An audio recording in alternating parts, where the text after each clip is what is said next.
പ്രേക്ഷകർക്ക് Vishnu creation YouTube ചാനലിലേക്ക് സ്വാഗതം. രണ്ടാമത്തെ T20 India versus south Africa. India 51 റണ്ണിൻ്റെ പരാജയമാണ് നേടിയിരിക്കുന്നത്. ടോസ് കിട്ടിയ സൂര്യകുമാർ യാദവ് ബോളിംഗ് എടുക്കുകയായിരുന്നു ചെയ്തിരുന്നത്. അന്നേരം തന്നെ അവർക്ക് വേണ്ടി കുട്ടൻ ഡീകോക്ക് 90 റണ്ണടിച്ചു. 46 ബോളുകളിൽ നിന്ന് വിദേശ ശർമ്മ റണ്ണൌട്ട് ആവുകയായിരുന്നു ചെയ്തിരുന്നത്. പിന്നെ മാക്രം 29ഉം ബ്രിവിസ് 14ഉം ഹെൻഡ്രിക്സ് 8ഉം കൂടാതെ തന്നെ ഫിനിഷിംഗ് ടച്ചായിട്ട് മില്ലറും ഫെറേറയും കൂടി ഒരു 50 റൺ പാർട്ണർഷിപ്പ്. അവസാനത്തെ ഒരു 50 റൺ പാർട്ണർഷിപ്പ്. ഫെറേറ 16 ഓടി 30, മില്ലർ 12 ഓടി 20. ഇന്ത്യയുടെ ബോളിങ്ങിലേക്ക് വെച്ച് നോക്കുകയാണെങ്കിൽ വരുൺ ചക്രവർത്തി മാത്രമാണ് നന്നായിട്ട് എറിഞ്ഞിരിക്കുന്നത്. വരുൺ ചക്രവർത്തി 4 ഓവറിൽ 2 വിക്കറ്റ് 29 റൺ. ബാക്കി എല്ലാവരും എക്കണോമി 10 മുകളിലാണ്. ഇന്ത്യയുടെ ബാറ്റിങ്ങിലേക്ക് വരുവാണെങ്കിൽ തിലക് വർമ്മ മാത്രമാണ് ഇന്നലെ കളിച്ചിട്ടുള്ളൂ. ഗില്ല് ഗോൾഡൻ ഡക്കി പോയി. കൂടാതെ തന്നെ അഭിഷേക് ശർമ്മ 17ലും 3-ാം നമ്പറിൽ ഇറങ്ങിയ അക്ഷർ പട്ടേലിന് നേരത്തെ 2 വിക്കറ്റ് ആയാലും 2 ഓവറുകളെ പോയതുകൊണ്ട് തന്നെ നേരത്തെ അക്ഷർ പട്ടേലിനെ ഇറക്കിയാണ്.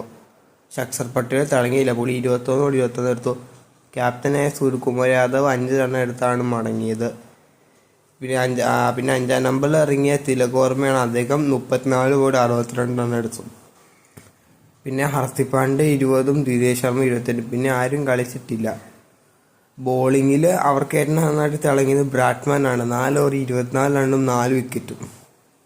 പിന്നെ സിംബാല 4 ഓവർ 46 റണ്ണും 2 വിക്കറ്റും. കൂടാതെ തന്നെ ലുങ്കിലിങ്ങിടി 26 റണ്ണും 2 വിക്കറ്റും. മാർക്ക് വാൻസ 25 റൺ 2 വിക്കറ്റും. ഇന്ത്യക്ക് എന്നാണ് പറ്റുന്നത്? ഇന്ത്യക്ക് ഓപ്പണിങ് ഗില്ലിനെ മാറ്റിയിട്ട് സഞ്ജുവിനെ ഇറക്കണം. സഞ്ജുവിനെ ഇറക്കാന്ന് പറയും, ഗില്ലിനെ ഇറക്കിക്കൊണ്ടിരിക്കുകയാണ്. വൻ പരാജയമാണ് ഗില്ല്. അത് ഗൗതം ഗംഭീറിന് മനസ്സിലാവുന്നില്ല. പുള്ളി ഗില്ലിന് വന്നേ പിന്നെ സഞ്ജുവിന് അവസരം കൊടുക്കുന്നില്ല. എന്നാലും അടുത്തടുത്ത് സഞ്ജുവിനെ ഇറക്കാനാണ് സാധ്യത കൂടുതൽ കാണുന്നത്. എന്നാൽ പോലും സഞ്ജുവിനെ ഇറക്കാൻ സാധ്യത കുറവാണ്. നമുക്കൊന്നും അറിയത്തില്ല. കീപ്പറായിട്ട് നിൽക്കുന്ന വിദേശ ശർമ്മ അത്യാവശ്യം കളിക്കുന്നുണ്ട്. പക്ഷെ ഓപ്പണിങ് സഞ്ജുവിനെ പരീക്ഷിക്കാനാണ് ഇപ്പോൾ ഫാൻസ് എല്ലാവരും പറയുന്നത്. ഗൗതം ഗംഭീർക്കെതിരെ ഭയങ്കര ട്രോളിംഗ് ആണ് നടക്കുന്നത്. മുൻ ക്രിക്കറ്റേഴ്സ് എല്ലാം പറയുന്നത് ഗില്ലിനെ T20 പുറത്താക്കുക, സഞ്ജുവിനെ ഇറക്കുക.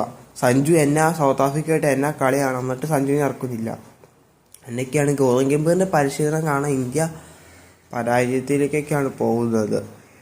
അപ്പോൾ ഇത്രയാണ് ഈ വീഡിയോയിലൂടെ പറയുന്നത്. കൂടുതൽ അഭിപ്രായമൊക്കെ വേണ്ടി അടുത്ത വീഡിയോയിൽ പിന്നെ കാണാം.